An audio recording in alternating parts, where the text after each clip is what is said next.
Barakallahu fiik. Assalamualaikum warahmatullahi wabarakatuh. Pemirsa Fatwa TV, rahimakallah. Terkadang angin bertiup tidak sesuai dengan keinginan nelayan. Tapi apa yang hendak diperbuat? Engkau harus menghadapi masalah itu. Nih, ada pertanyaan dari Mbak Ayu di Jambi. Tapi sebenarnya pertanyaannya pertanyaan titipan ya. Dia berkata, saya punya kakak perempuan. Dia dilarang suaminya untuk menemui orang tua saya. Padahal tinggalnya hanya berjarak 1 kilometer dari rumah orang tua saya. Setiap disuruh lihat orang tua saya, alasannya nggak bisa dan sibuk. Artinya, sampai sini, alasannya itu bukan melarang total, tapi karena memang sibuk, mungkin males dia ya. Karena kemudian disebutkan di sini, tapi kalau ke rumah mertuanya selalu bisa setiap hari. Ya, karena ikut suami. Di sinilah para wanita, ketika engkau ikut suami, yang engkau harus taat dan patuh kepada suami selama perintahnya tidak bertentangan dengan perintah Allah Azza wa Jalla. Kenapa? Karena suami adalah surga atau neraka.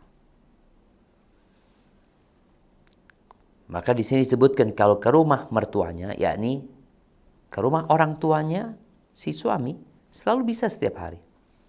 Dari mulai ayah saya sakit sampai meninggal, cuma beberapa kali kakak saya dibolehkan ke rumah. Artinya alhamdulillah, kakaknya masih boleh sebenarnya, bukan dilarang total gitu loh.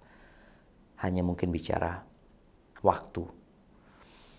Dulu kakak saya pernah curhat kalau keluarga suaminya banyak meminta-minta dan selalu ikut campur dengan barang yang didapat kakak saya. Yang didapat kakak saya. Karena kakak saya bekerja, apakah itu termasuk suami yang jahat? Iya. Kita jangan sibuk menilai orang lain. Tapi bagaimana kita memberikan solusi untuk masalah orang lain. Vonis dia suami jahat. Vonis dia orang gak baik. Itu tidak penting. Boleh jadi kita menganggap dia gak baik.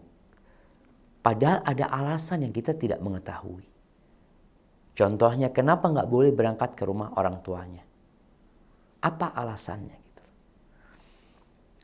Maka yang perlu dilakukan bagaimana membuat kakak ini hidup berbahagia dengan suaminya.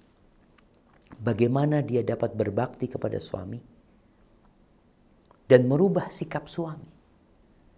Kalau dikatakan tadi dia padahal jarak ke rumah mana? Ke rumah orang tua cuma 1 kilo. Mungkin sang kakak kurang pandai merayu suami. Insya Allah dengan cara dia berbuat baik kepada suami, merayu suami, apalah yang bisa dilakukan yang membuat hati suami menjadi luluh gitu loh. Dan bagi sang adik, tatkala kakaknya curhat, bagaimana dia menguatkan hati kakak. Dan tidak mengompori kakaknya. Aduh suamimu itu jahat, memang ini. Engkau tambah bikin susah kakakmu. Tapi sebagai seorang adik yang ingin kakaknya berbahagia, bagaimana dia memberikan solusi agar kakaknya bersabar, terus berdoa memohon kepada Allah, insya Allah suaminya akan luluh hatinya. Dan masalah ini bukan masalah yang berat jemaah. Masalah yang perlu kesabaran menyelesaikannya. Kadang-kala tahu ada benang bulat ya. Kita kalau melihat ya Allah rumit banget kemudian kita gunting. Dan ternyata masalahnya nggak selesai. Perlu kesabaran untuk membuka lilitan-lilitan itu. Insya Allah kakaknya akan hidup berbahagia bersama suaminya. Yang kita tahu semua orang punya kekurangan. Lihatlah kepada kelebihan dan jangan melihat kepada kekurangan. Barakallahu fiik. Sampai berjumpa kembali. Wassalamualaikum warahmatullahi wabarakatuh.